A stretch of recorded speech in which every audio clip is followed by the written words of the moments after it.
My name is Howard Weinstein. I'm the program director for the Boston Crusader Drum Bugle Corps. And my name is Corey Miller. I'm a first-year member of the Boston Crusader drum line, and you can see me on the right end of the snare line.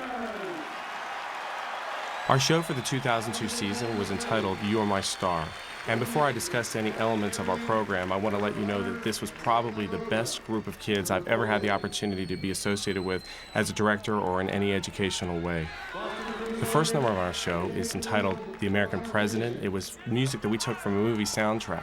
And what you'll see throughout this entire program is the show is using Appalachian Spring as a home base that we go back to throughout the show. It has an Americana theme to it, and it worked really well, like I said, as a home base. Now, you'll see as the show starts to unfold for you, these quotes that come out on banners on the field. What we did is use that as a way to verbalize to the audience for effect. You'll see as our show unfolds throughout the program that we create our show through effect, creating the effects first, and then building the musical selections and visual selections around them. This was an exciting year for us. As you see, we have brand new uniforms this year. We have brand new B-flat instruments that we were really excited to get out there on the field. Brand new percussion. Everything out there that the kids are holding, playing, spinning, or drumming are all brand new items.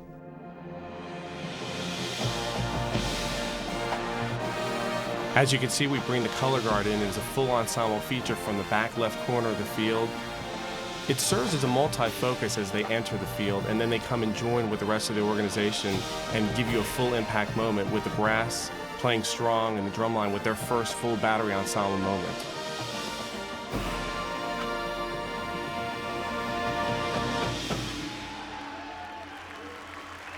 You know, at this point, it's a pure example of how we use silence versus full impact sound to create effect.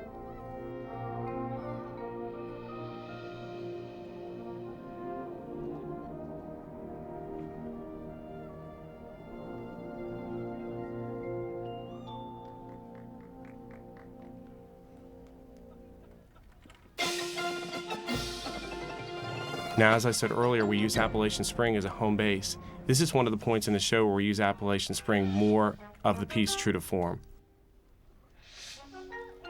This was one of the most difficult parts of the show, actually, because this roll was so exposed, and it was hard to actually hear if it was clean or not because we were in that form there. Yeah, I remember the drum staff had a lot of concern about that when we staged it. Now what you're seeing is full visual and musical participation from the entire ensemble, while we're still true to form of the Appalachian Spring piece of music. Okay, what we're setting up here is the layering of America over top of Appalachian Spring. And what you're going to find throughout the entire program is we are juxtaposing pieces on top of each other and layering them so it doesn't come across with just the true to form piece the entire 11 and a half minutes. In the front section of the field, we have the low brass, weapons, and tenor drums interpreting the America section of the piece. And in the back, we have the flags, snare drums, and high brass, along with the bass drums interpreting the Appalachian section. One of the coolest things about drum corps is getting to play a part like this, where the horn line is just screaming in your ear, and you're playing big and loud, and you see the guard just throwing their rifles really high in the air, catching it. It's a blast. This section of the piece, we are actually featuring bass drums and low brass, with weapons in the center of the field, center stage. Then we bring out our tenor section with the mellophones. And we tried not to take the approach of just one drum segment, and then another drum segment. We wanted to integrate the musicians all the way throughout the whole field as far as the brass musicians and the pit as well. You guys worked on that snare drum part a lot, huh? Yeah, almost every day we just tweaking it and trying to get it down. Now here, obviously, drill is the main portion of the show that we're trying to present to the audience, and it's our primary focus. But we constantly are adding and adding to the show throughout the summer. Even though the audience only sees it once or twice, the kids perform that probably, 30, 40 times throughout the season. Oh, yeah. Yeah, every day something new is thrown at you. Music or drill, like you said before. From a member's perspective, how different would you say the show was from the beginning of the year to the end? Actually, it's almost completely different. Like what you're seeing now is a different program compared to what it was at first.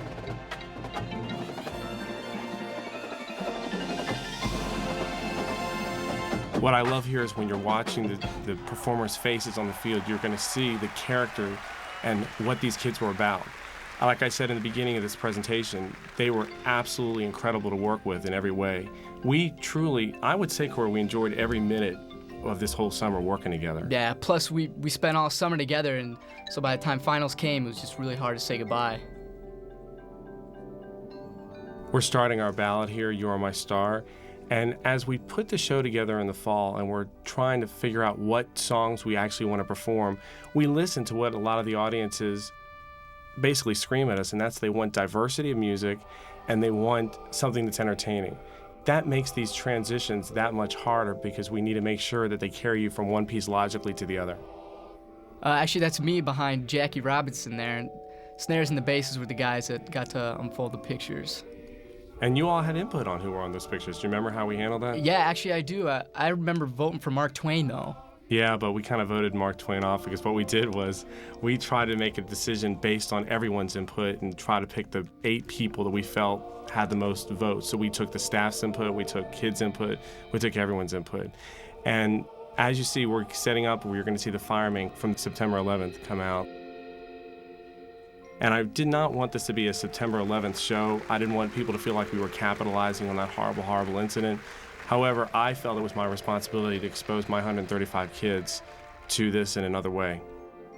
And there was no doubt that that day had an effect on every single person watching us on the field this evening. So we all felt that picture had to be out there. One of the most emotional parts at finals was when we came off the sideline and we put the pictures down and we saw the fans in the crowd just crying. And when you rehearse this every day, you know, you get in the mode where it's just rehearsal and, you know, but once we got to finals and we saw people crying, people reacting to our show, we realized that it's more than, you know, just a drum corps show.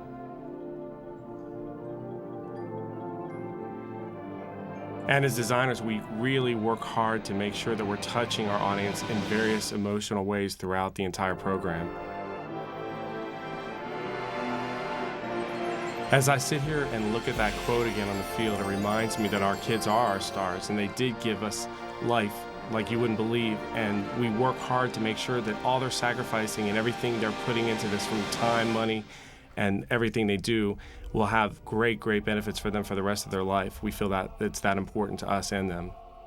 And that's one of the major reasons I'm marching Boston Crusaders, because it means a lot for a member to be in an organization that cares that much about the members themselves.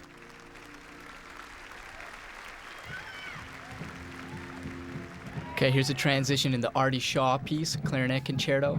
And when I first heard this piece, I didn't really think it would work, and I didn't really know what they were, you know, where they were going with it.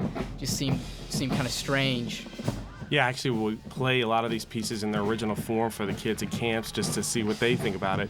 And I saw their faces. They were like, how's this going to work for a drum corps? And believe me, it was quite interesting making it work for a drum corps show since it was a jazz clarinet concerto. But we really wanted to have a piece that the kids could sink their teeth into and just perform, as you can see that on the field there. Yeah, every day in rehearsals, it, you know, just never got boring. It was so much fun to even rehearse, and that's why I loved it so much. We have everything out there from swing dancing to full eurythmic movement with the brass players to the weapon integration as well as flags. Also, the concept of putting the entire battery drum line up there with a pit on those racks. How did you guys feel about doing that? It was great. I mean, one of the best things is we got to live the life of a pit, which means practicing in the shade and, you know, having a good time. You know, looking at their faces, the drummers' faces up there in the front, again, you see the identity of those kids. It's what's neat about having the shakers off their head and actually seeing them perform like that. What our percussion designer's intention was at this point was to create the sound of drum set. As you hear the backbeat, you had backbeats and everything else going on out there. Oh, yeah. But you don't see a single drum set on the field. Nope. Yeah, it wasn't hard to get into it. Rich did a really good job.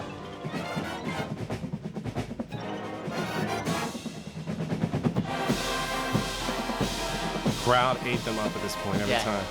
Loved it.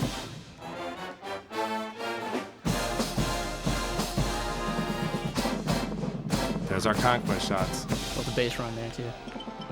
Even though it's just one measure of music, I think it's something that every Boston Crusader looks to being a part of our show. Remember at the home show, people jumping up and going crazy there. All the old alumni and young alumni.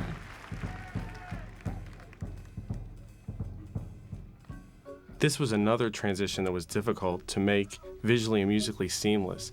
The main reason being the tempo, to take us from the Artie Shaw piece tempo down to the Simple Gifts, which is a portion of Appalachian Spring, closer of our show.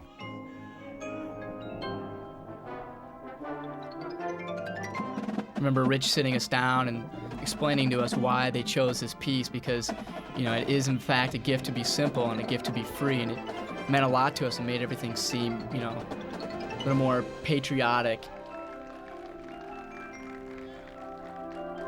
And you'll see soon we bring the banners out to show the audience that and verbalize that to them as well.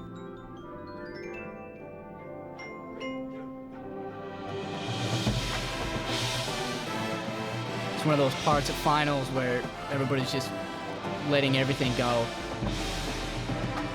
Probably 135 people out there with tears in their eyes right now.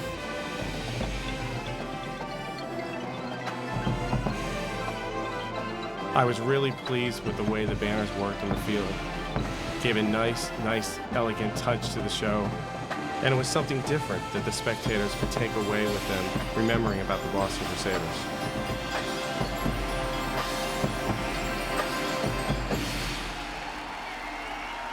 And that's what we want, the audience enjoying what we're doing.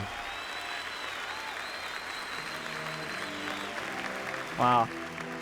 Guess the members don't really get to see, you know, what the other guys are showing in their faces emotionally or anything, and we're way in the back of the field and the Shaco's pulled down over our eyes, but he speaks for all of us.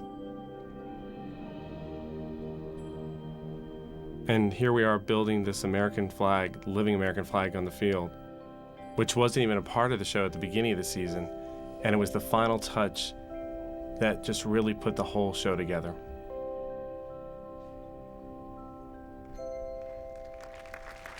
And as I look at the banner, the One Nation, One Flag, United We Stand, it reminds me that when the entire September 11th incident took place, to be very honest, I wasn't even sure if this activity would still even exist. It really concerned me. And not only did it exist, it existed with one of the best seasons we could have ever hoped for our drum corps. Yeah, I wondered the same thing. But like, you're right, it did exist, and it was one of the best summers of my life. And we want to thank everyone for all their contributions to making the season happen.